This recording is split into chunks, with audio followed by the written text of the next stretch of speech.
یہ ایک صاحب نے سوال پوچھا ہے کہ کیا حضور پاک صلی اللہ علیہ وسلم نے اپنی زندگی میں بذات خود کبھی اذان دی ہے؟ تو اس سلسلے میں عرض یہ ہے کہ آپ صلی اللہ علیہ وسلم سے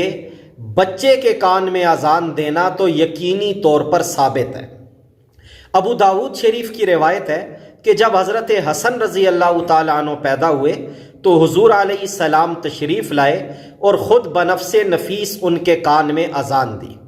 اور اسی طرح صحابہ کرام کو اذان سکھانا بھی حضور علیہ السلام سے ثابت ہے کہ جب اذان کا حکم آیا تو آپ علیہ السلام نے حضرت ابو محذورہ رضی اللہ تعالیٰ عنہ کو بلا کر انہیں اذان دینے کا طریقہ اور اذان کے کلمات سکھائے تھے، اور ظاہر ہے کہ سکھاتے ہوئے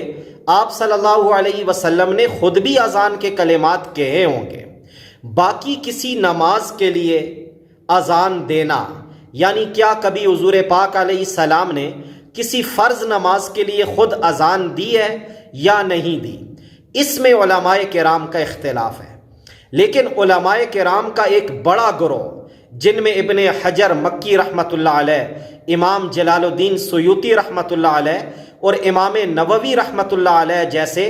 بڑے محدثین اور علماء شامل ہیں، ان کا موقف یہ ہے کہ نماز کے لیے اذان دینا بھی آپ صلی اللہ علیہ وسلم سے ثابت ہے۔